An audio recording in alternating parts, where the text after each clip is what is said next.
right, so now let's move on to solving quadratics.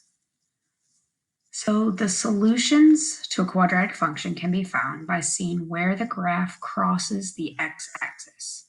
Remember, that's the axis that goes horizontally from left to right.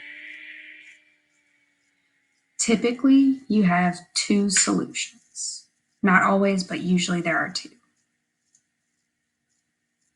The solutions might also be called roots, zeros. They could also be x-intercepts because it's where it crosses the x-axis.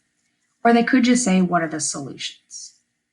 Now this is important because on the EOC, you might have one question that asks for the roots, and then the very next question asks for the zeros.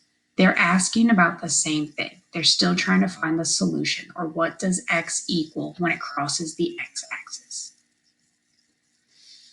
All right, so we have three examples here.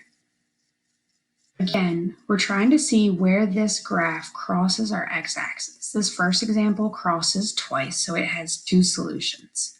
I know it's kind of hard to see, but there are your solutions. X equals -3 and x equals 3, the two places that it crosses.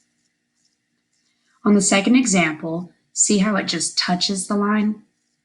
That means it has one solution, and the place it touches is x equals 2. Now that third example, the parabola never crosses the x-axis, so that one has no real solution. It does have two imaginary solutions, but you won't talk about imaginary numbers until you get to Algebra 2.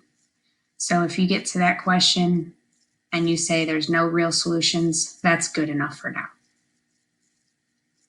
Now, besides looking at graphs, during Unit 3B, we're going to talk about other ways to find the solutions or to solve these quadratic equations. The first way is factoring. And that's why we spent all of Unit 3A learning how to factor, because you can solve using that method for a lot of problems. Another method you can use is called taking the square root. A third method is called completing the square. And the final method is called the quadratic formula. Now, the first three methods, each one of those only works for specific kinds of problems. But the fourth one, the quadratic formula, it's a little bit more complicated, but it does work every single time as long as you do it correctly. So if you're struggling, as long as you know how to use that method, you should be good to go.